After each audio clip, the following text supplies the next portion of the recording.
Halo kawan, perkenalkan saya bukan sebagai siapa-siapa, hanya seorang yang ingin membagikan sesuatu yang bukan dari imajinasi manusia, melainkan pengalaman nyata yang pernah saya alami.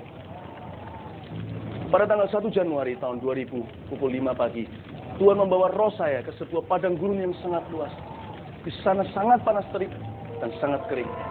Dan saya melihat berbagai macam makhluk yang mengerikan, menjijikkan, yang belum pernah saya lihat sebelumnya, dan yang tidak akan pernah saya lihat lagi. Saya harus berjalan setapak demi setapak, hingga saya sampai ke sebuah tempat yang sangat menyeramkan.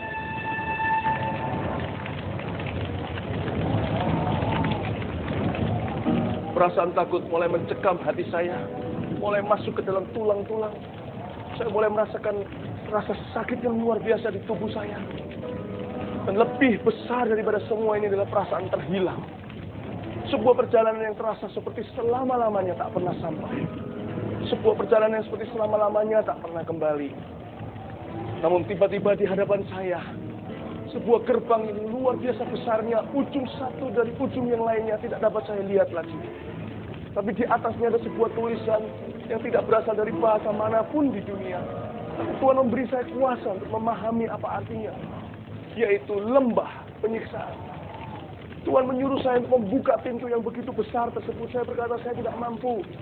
Tapi Tuhan memberi saya kemampuan ketika saya jamah gerbang tersebut. Gerbang itu terbuka oleh kuasa Tuhan. Dan panas itu segera menerpa dada saya seperti mau mati rasanya. Dan kegelapan tersebut begitu mengerikan. Dan di balik kegelapan itu mulai keluar suara yang tidak terhingga banyaknya. Orang-orang yang menghujat dan orang-orang yang mengertakkan giginya. Teriakan-teriakan kesakitan. Tertawa-tertawa yang mengilukan, yang mengerikan. Dan ketika saya membuka semua itu, saya tahu saya akan mati. Tuhan memberi saya kekuatan. Saya harus menyelesaikan perjalanan ini untuk menceritakan kepada banyak orang. Apa yang segera saya lihat adalah sesuatu yang tidak pernah saya bayangkan, yang mengubah hidup saya selama-lamanya. Di dalam lorong tersebut hanyalah kegelapan dan penyiksaan. Di ujung lorong tersebut saya melihat seperti ada gumpalan asap yang membumbung tinggi selama-lamanya. Dan saya tahu itu berasal dari sebuah dapur perapian yang begitu besar tak terhingga. Namun saya tidak melihat apinya. Berarti jurangnya begitu dalam, tidak bertumpu kaki. Itulah lautan api yang dikatakan di dalam firman Tuhan. Tidak ada seorang pun, tidak ada bahkan malaikat-malaikat yang jatuh. Iblis pun belum ada yang dilempar ke dalam sana. Menunggu hari penghakiman yang terakhir dari Tuhan Yesus Kristus. Tapi semua orang yang sudah mati, sudah berada di dalam kuasa roh-roh jahat, sudah disimpan di tempat yang saya lihat di balik gerbang itu. Tapi belum seorang pun dilemparkan ke dalam lautan api. Di tempat orang mati itulah mereka disimpan untuk hari penghakiman yang lebih mengerikan lagi.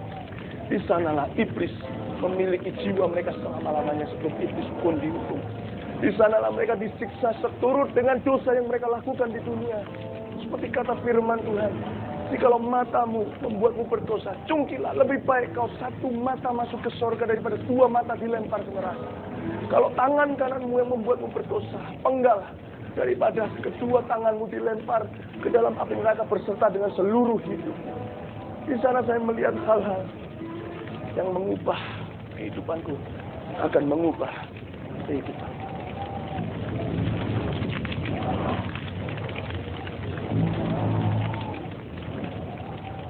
Saya melihat seorang wanita yang belum lama mati.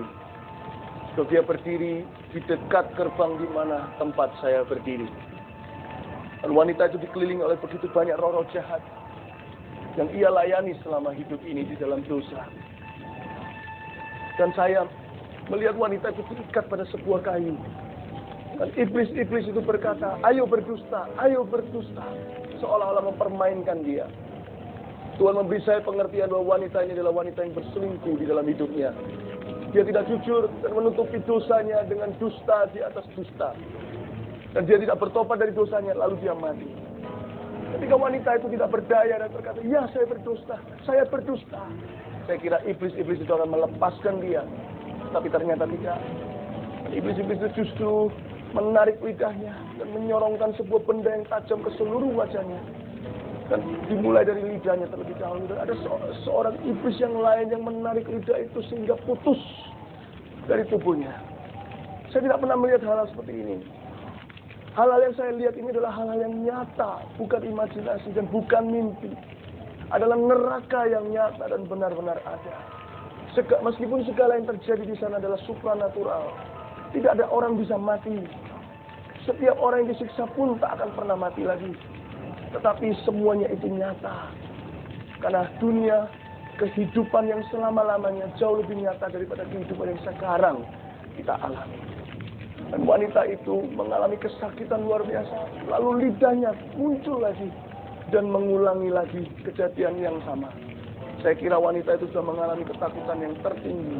Ternyata saya salah. Tidak lama sesudah itu saya melihat seorang pria dibawa dari dekat, lebih dekat ke api. Berarti pria itu sudah lebih lama mati. Ketika dibawa datang ke dekat wanita itu, saya baru melihat kengerian di wajah wanita itu. Bahwa setiap orang mati yang hidup di dalam neraka tahu bahwa ketakutan terbesar mereka adalah lautan api. Kematian kedua, yaitu murka Allah yang selama-lamanya.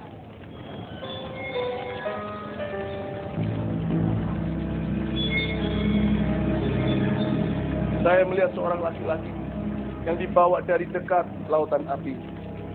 Saya tahu dia telah meninggal dunia cukup lama. Dan saya melihat iblis-iblis mengelilinginya. Dan laki-laki ini tidak lebih daripada sebuah tengkorak dengan daging yang sudah meleleh. Saya tidak pernah melihat hal seperti itu.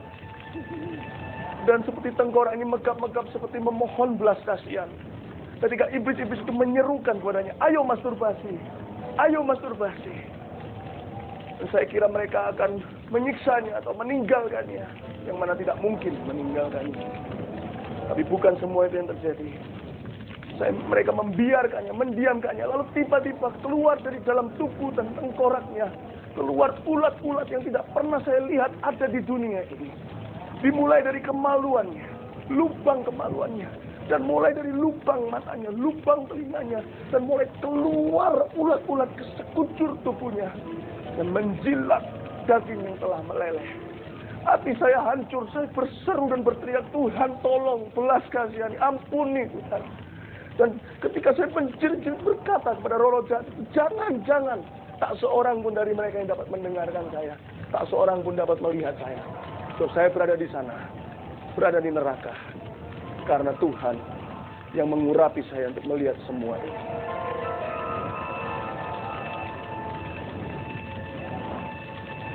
Kawan, Yesus sangat mengasihimu. Karena itu ia memberikan kepadamu kesempatan untuk bertobat lewat kesaksianku. Ia telah mati bagimu 2000 tahun yang lalu menebus dosamu. Dan pada hari yang ketiga ia sudah bangkit. Terimalah Yesus sebagai Tuhan dan Juru Selamatmu secara pribadi. Dan jangan pernah meninggalkan dia lagi seumur hidupmu. Mungkin Anda percaya kepada kesaksian saya. Mungkin Anda tidak percaya kepada kesaksian ini. Tetapi yang penting saya sudah melaksanakan tugas saya. Pilihan ada di tangan Anda. Mulai hari ini, darahmu tidak tertumpah atas kepalaku lagi. Darahmu tertumpah atas kepalaku. Kawan, semoga Anda mengambil keputusan yang benar.